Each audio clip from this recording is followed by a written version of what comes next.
Alright guys, today we're taking a look at the VOPLLS home video projector. That's this guy right here, model Q5. And as you can see, very small, very slim. So if you're looking for something that you're going to be able to carry around real easily, this might be the right one for you. I'm going to show you how it works, and I'm going to also show you some demo footage to show you what it looks like. So it does come with everything that you need, including this remote control, and also includes the HDMI cable that you'll be able to connect devices to. So if you are new to home video projectors, they are basically smart TVs without the screen. So as long as you have access to Wi-Fi, you'll be able to use your streaming apps like Netflix, YouTube, Prime Video, Disney+. Now you can get an optional projector screen, but I'm actually just gonna show you guys how this works just against my wall here to show you that it is good enough without that screen.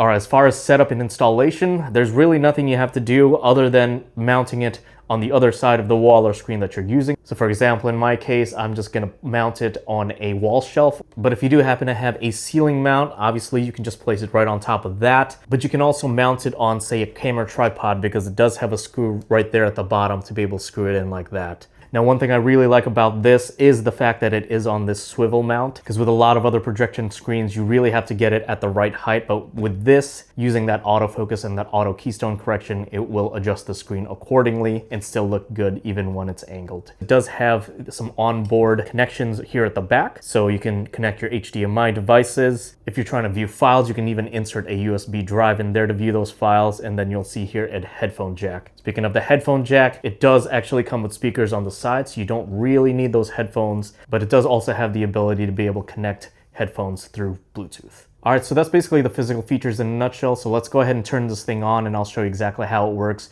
with the onboard apps and show you some demo footage. All right, guys, so here we have it turned on, and I just wanted to start off by showing you some footage just to show you exactly just how beautiful the footage is that comes from this projector. As you can see, the colors pop out. You can see the details and the crashing waves in this particular scene.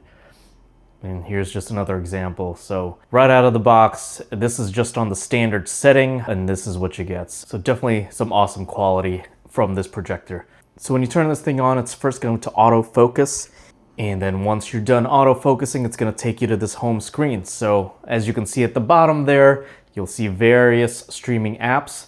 But if there does happen to be an app that you are not seeing there that you'd like to add, you can just go to the Play Store here. And as you can see, several other choices that you can add that you may not see right away, such as Hulu, Peacock, Paramount Plus, and so on and so forth. To the right of the Play Store, you'll see Files. So this is how you're gonna be able to access anything that you may have attached as USB.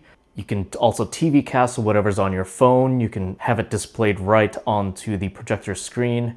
And then you can also just use speaker only mode if you want to just use it to play music or whatnot. And then all the way to the left, you'll see various choices. So this is where you can do a quick search of everything, search for apps, search for shows and whatnot. This clock symbol just shows your history. And then here is where you can change the input.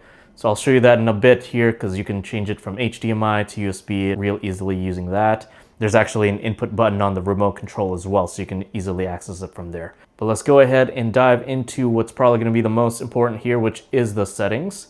As you may expect, right at the top there, you can set up your networks. This is where you're going to set up your Wi-Fi, but also any Bluetooth devices that you're trying to add. And then, as expected, of course, the picture settings as well. So this is where you're going to be able to change anywhere from standard to softness, dynamic, energy saving, vivid, and then user. So user is actually the settings that you can customize yourself, such as changing the brightness, contrast, saturation, sharpness, color tone, and even the color temperature. You'll also see a eye protection mode, which you can toggle on and off, and that basically reduces the blue light, similar to what you can do on your iPhone to make things a little more comfortable for your eyes, especially at night. Same idea with the sound. You can change the balance of it from left to right using this drop down. And just like with the picture mode, you can change the sound mode from standard to music, movie, news, game, and again, your user custom settings.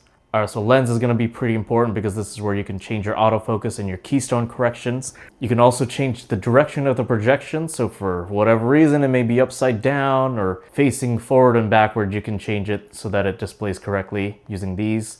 Here is where you have your autofocus settings, so you can have it automatically autofocus when you power it on, which is pretty useful, and then autofocus when it gets moved. So that's one of the features that I really like, because if you were to say move it, it will re-autofocus when you move it. So that's pretty handy. All right, and then we have keystone correction, so you can have it auto keystone correct, but if you turn that off, you can actually correct the keystoning yourself. And this is where you just basically move the four corners using the arrow buttons on your remote, and then you change to another corner by pressing OK.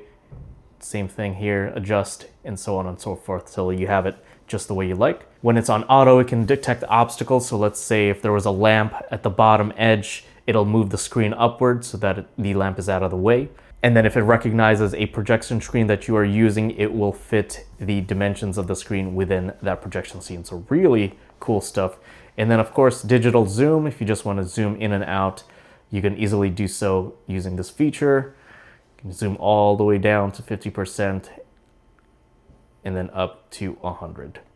And then in device preferences, this is where you can change all your minute details like language, date and time, put on a screensaver, a timer. You have your about section here, as well as the ability to reset everything to factory settings. You can also do a software update, and you have a choice between doing it over the air using the internet or using a USB. And that takes us back to network. So those are the general settings.